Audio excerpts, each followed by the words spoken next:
پاکستان اس لیے نہیں بنایا گیا تھا کہ ہمارے ہاں ٹاٹے اور برلے نہیں تھے تو ہمارے پاس اس کے بھی باپ وجود میں آ جائیں، اس لیے تو نہیں بنایا گیا تھا۔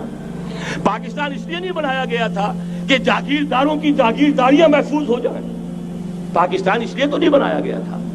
اور یہ کہ نمازیں اور مسجدیں تعمیر ہو جائیں، مسجدیں تو امریکہ میں تعمیر ہو رہی ہیں، عالی شان سے عالی شان، اس لیے پاکستان نہیں بنا تھا۔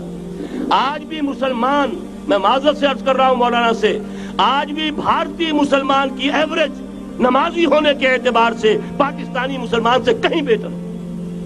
آج بھی برقع نظر آ جائے گا تو ہندوستان میں نظر آ جائے گا۔ میں نے اپنی آنکھوں سے دیکھا چند سال پہلے، جب مکہ مسجد حیدرآباد دکن میں 3 دن مسلسل میری تقریریں ہوئی ہیں، 10,000 مرد اور 5,000 خواتین، اور ان میں سے کوئی بغیر برقعے کے نہیں تھی۔ ایک سیلاب نظر آ رہا تھا برقعوں کا کہ جب جلسہ ختم ہوا ہے رات کے 12 بجے 3 دن تک متواتر۔ یہاں کہاں نظر آئے گا برقع آپ کو؟ یہاں تو جس کے بعد 2 پیسے ہو گئے اس نے سب سے پہلے برقع اتار کے پھینک دیا۔ معلوم اچھی طرح سمجھ لیجئے، یہ چیزیں تو وہاں زیادہ ہیں یہاں کی نسبت۔ اصل ضرورت تھی کہ یہاں اس نظام کو قائم کیا جائے، وہ نظام عدل اجتماعی، وہ جس میں حریت ہو، جس میں عام آدمی بھی خلیفہ وقت کو ٹوک سکے۔ یہ کرتا کیسے بن گیا؟ ایک خاتون بھی کھڑی ہو کر دامن پکڑ لے، عمر تمہیں کیا حق ہے کہ ہمارے مہر کے اوپر پابندی لگا رہے ہو، جبکہ اللہ نے نہیں لگائی۔ اللہ قرآن میں قنطارہ کا لفظ استعمال کر رہا ہے۔ ڈھیروں سونا دے دے کوئی شخص اپنی بیوی کو مہر کے اندر، طلاق دیتے وقت اس میں سے کچھ نہیں لے سکتا، آپ کون ہوتے ہیں ہمارے حق کے اوپر پابندی لگانے والے؟ اور عمر نے کہا، آج ایک بڑھیا نے وہ اب عمر کو دین سکھایا، آرڈیننس واپس۔ حضرت سعد بن ابی وقاص رضی اللہ تعالی عنہ جو فاتح ایران تھے، وہ گورنر ایسے ہی نہیں بن گئے تھے ریوڑیاں بٹی ہو اور گورنر ہی مل گئی ہو، وہ تو خود فاتح تھے ایران کے، اس لیے گورنر تھے۔ صرف ایک پرچہ پہنچا ہے بارگاہ خلافت میں، حضرت عمر فاروق کے پاس انفارمیشن آئی، سعد نے اپنے گھر کے باہر ڈیوڑی بنا لی ہے اور ایک دربان کھڑا کر دیا ہے۔ حضرت بلال کو بھیجا ہے رقعہ دے کر، اور یہ حکم تھا کہ بلال پہلے تو جاتے ہی ڈیوڑی میں آگ لگا دینا، پھر یہ رقعہ دینا میرا۔ اور رقعے میں لکھا ہوا تھا، اے سعد، لوگوں کو ان کی ماں نے آزاد جانا تھا، تم نے انہیں اپنا غلام کب سے بنا لیا ہے؟ یہ دربان کھڑے کر دیا اپنے آگے۔ وہ حریت، وہ مساوات کہ جا رہا ہو خلیفہ وقت اور چارج لینے جا رہا ہے بیت المقدس کا، کوئی ذاتی علاج کے لیے نہیں جا رہا، سیر و سیاحت کے لیے نہیں جا رہا، چارج لینے کے لیے بالکل سرکاری وزٹ ہے، آفیشل وزٹ ہے، اسٹیٹ وزٹ ہے۔ اور حال کیا ہے؟ 700 میل کا فاصلہ طے کرنا اور ایک اونٹ نہیں، کوئی انٹوریج نہیں، کوئی خدم و حشم نہیں، کوئی جمبو جٹ بھرے ہوئے نہیں، کچھ نہیں، ایک اونٹنی، ایک خادم۔ اس ایک اونٹنی پر چونکہ راستے کا راشن بھی ہے لہذا 2 آدمی نہیں بیٹھ سکتے، ایک بیٹھ سکتا ہے۔ ایک منزل خلیفہ وقت بیٹھا ہوا ہے اوپر اور خادم نکیل پکڑ کر چل رہا ہے، اگلی منزل خادم اوپر بیٹھا ہے اور خلیفہ وقت عمر بن الخطاب رضی اللہ تعالی عنہ، اور وہ آگے آگے نکیل پکڑ کر چل رہے ہیں۔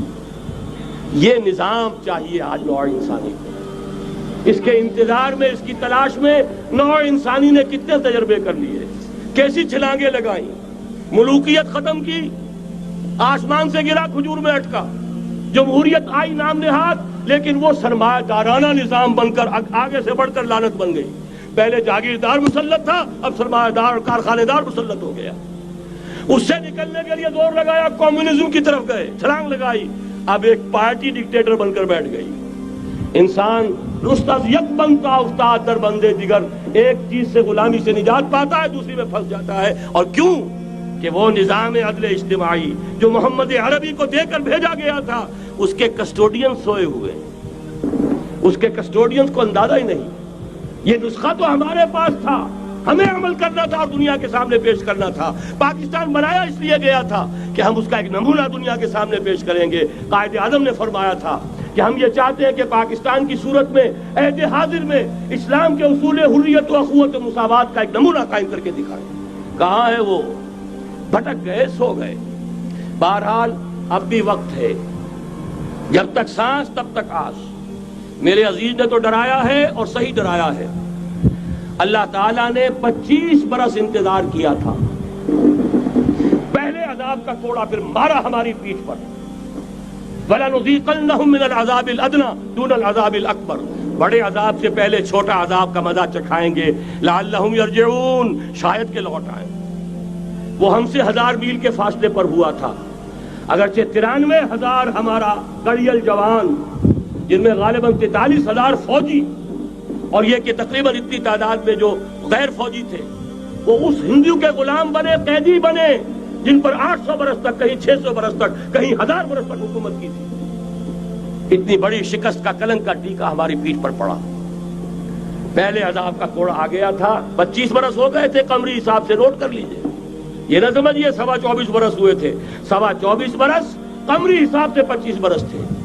اور اب نوٹ کر لیجئے اگلے 25 برس کے پورے ہونے میں اگلے رمضان کی 27 تاریخ تک صرف مہلت ہے. نصف صدی پوری ہوا چاہتی ہے.